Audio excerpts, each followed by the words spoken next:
We always get some fun comments, right? Yeah. And there was a comment, like a lot of comments were like, oh, I didn't know that alcohol had an impact on testosterone. Yeah. So we'll talk a little bit about that one. And then there was some just around like, how do you test? And so we're going to talk about some of those things. But one of them, like you always get like a few comments that are really maybe abrasive or really, push you, provoking. Yeah. And so here was a comment, WTF, WTF, do you think testosterone is? Test makes you more of what you already are. It's not some magical chemical. WTF are you talking about? So, and I was like, do I respond? How do I respond to this? But let's talk about the backside of the post that we did, and then maybe get into that. So the magical side of the post was me coming to the fridge going like, oh my God, I got nothing done today. I was playing video games all day. I was drinking beer. My wife came home. She seems irritable towards me. I tried to explain that the beer was gluten-free, and that was like a positive decision forward. But like feeling frustration, because I think like this is the thing. If you're feeling that way, you don't feel good about it. Video games, alcohol, porn, whatever it is for that individual is a distraction from that pain that you feel inside. So at some points you come to terms with that, oh, this just doesn't feel good. And so there's this moment of like coming to terms with that in the fridge. A lot happened in this post, right? Yeah, it did. And there was a shot of me putting some amino acids in water. Not that increases testosterone necessarily, but then there's this sort of change in pace where in the things that I decided for myself on that day, and I was like out watering the lawn and like taking care of stuff outside. And then you're sitting there with your cup of tea, just, that's my man. Like that's what I like to see, him taking care of stuff. And so, and it's not just that. It's like so many other things that a woman will be feeling when she sees her man do that. So maybe talk about some of that stuff. Yeah. So I think in that post, you can only say so much and describe so much, but I think the underlying feeling I'll speak for myself, is that if I see you stepping up, it gives me this capacity to be softer. It gives me this capacity to be more feminine and feel like I'm being taken care of, so that I can have the energy to do the other things that I need to do and to step up also. If I am having to take care of it all, it's going to create emotions of resentment. It's going to create anger. It's going to create distance. And I'm going to be having this like internal battle of like, okay, I'm supposed to step into like my feminine power and be soft and do all these things, but I can't because I have to be in this masculine state and get the job done. And so if I see my partner taking care of that, then I can actually be more relaxed. Yeah, definitely. So it wasn't that I took a magic powder, but it was this coming to terms with something, and then there's a change in behavior, because the hormones are a response to the change in behavior. Right. Like if you're exercising, you're gonna have a hormonal kick. If you're doing something that excites you, you're gonna have a hormonal kick. If you're wanting to be intimate and your partner's on the receiving end and the partner is willing, you're gonna have a hit of hormone, right? But the hormones aren't really gonna be stimulated or adapted to if you're sitting around drinking beer and playing video games all day and not engaging in the world, not challenging yourself to some degree, right? Yeah. So there's a lot of stuff there.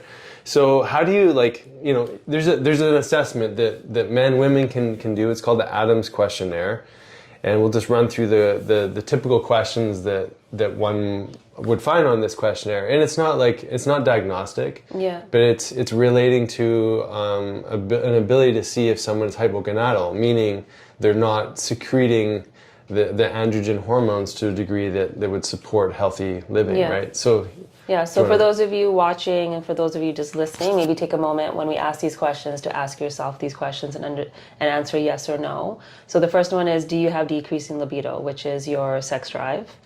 Do you have a lack of energy? Do you have a decrease in strength and or endurance? Have you lost height? Have you noticed a decrease in enjoyment of life? Are you sad and or grumpy? Are your erections less strong? I would say first morning. Is that a differentiation? Yeah. But it could be just with intimacy in general. Have you noticed a recent deterioration in your ability to play sports? Are you falling asleep after dinner? has there been a recent deterioration in your work performance? So as you can kind of see, everything has to do with motivation, performance, and we kind of call testosterone the zest for life hormone. Yeah. So this is for men and for women. It's definitely for men, it shows up more because we have estrogen that will kind of take over for testosterone. And so our challenges will mostly show up with low testosterone when our estrogen is also low. But for men, it shows up very quickly, would you say? Definitely, yeah. Yeah. And there's a natural decline to hormones, Yeah. right, as we age. So from, an average maybe 25 to 40 years old, you're likely to get about 50% decline in the overall, presentation. And for women, it declines every time you're pregnant by like around 15%. Yeah, like your stores. it's nature's family planning, right? Yeah. Yeah. So, so it's expected that intimacy, libido, and things like that would drop with time. But there's a lot of things, as you hear us discuss. There's so many things that expedite that decline that it's not just one thing, right? Yeah. But there's all the million little things, like the show that we're watching now. It's a million little things that are going on a daily basis that are changing the way that these hormones are expressing. So to go back to that gentleman's response. It's not this magical thing, and yes, that when the hormones are there, they're giving you more of who you are. They're not unlocking some secret powers that were never there, right? Like culturally, societally, hormones are, I guess you're rewarded for certain behaviors. So there's some really interesting research that shows that testosterone is not a direct stimulus for aggression, yet if aggression was rewarded in the societal, makeup that you grew up in, maybe, then there would be, and you reintroduce testosterone back in, there's a chance that aggression would be there. Yeah. Aggression can also show up if there's excess, like super physiological doses, like what we would call steroid doses. There's signs of aggression. And again, I'd say that's probably more particular to certain people that had that reward for being aggressive. Or maybe they saw in their environment that's that was how rewarded. you deal with life, and that it was rewarded, and it was mirrored. It was mirrored, yeah. So that thing around like boys will be boys, and it was in I think we were watching The Flash with Soren, and there was a scene in there when the Flash is little and he gets into a fight at school, comes home and the mom's talking to him, and then the dad comes home and the only the question the dad had was like, did you win? Right? And so he's like smiling behind the mom, like, good job, you got into a fight. So I think it starts from there when you start to see, oh, I'm being rewarded for being more aggressive and being in that state rather than in a different state. Yeah. And I think like this is the exact point why it's so important to talk about. And I think why maybe there's some concern or fear around what it means to raise your testosterone. Like, oh no, you're just going to be this aggressive, angry, irritable person. Well, it's only if developmentally or culturally or in the community that you're in, if there's a reward for behaving that way. Right. And I'd say like, there's certain sports that are definitely more, obviously they're more physical, and so there's a reward for being more physical, and it makes sense in the context of the sport.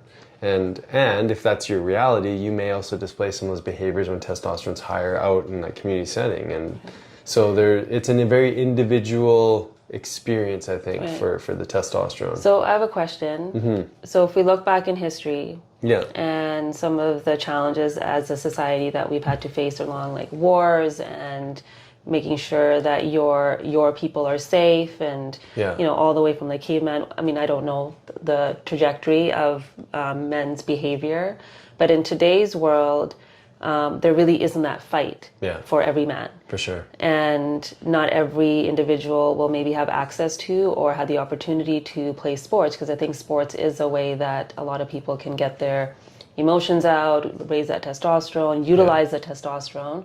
So for those that don't have those opportunities, do you see in the practice that those are the men that maybe have more challenge with testosterone? Oh, yeah. I mean, to be very generally speaking, but most of the time, men who are, exercising, they're not drinking a ton of alcohol, they're proactive with their body. Maybe they're still playing relatively competitive sports, whether it's like hockey or soccer, like in an intramural or kind of fun league. They tend to typically have higher levels. And obviously there's a whole metabolic challenge that goes on with testosterone too. So it's also that the people who are less likely doing that, they're also people who are more sedentary. Right. They're also people that are probably, at the mercy of their vices or their cravings towards like a higher sugar diet. So I'd say that, it's like we talk about hormones as an adaptive response. So typically, if you're asking or tasking your body to, get more support and energy because you are playing a sport or you are being competitive or you are challenging your body, you're also typically going to feel like you're in a better place. So you're probably going to make better food choices and be less metabolically challenged. So I think there's like a lot of factors that go into that, but for sure. And then you talk about like historically speaking, I mean, generally speaking, there's not a draft, right? There's not this big push for young men to go to war. I think a lot, maybe, I don't know what the stats are, but I think a lot fewer people go into the army than maybe in the past. And then, there's a surge in like MMA fighting and all these different kinds of like cultural things that are coming back, which, on one way of looking at it is it's like the modern day sort of Spartan or the gladiator. The gladiator. and it's serving a role though, like it's giving us an experience of what it looks like to be a stoic individual in a really challenging situation, right?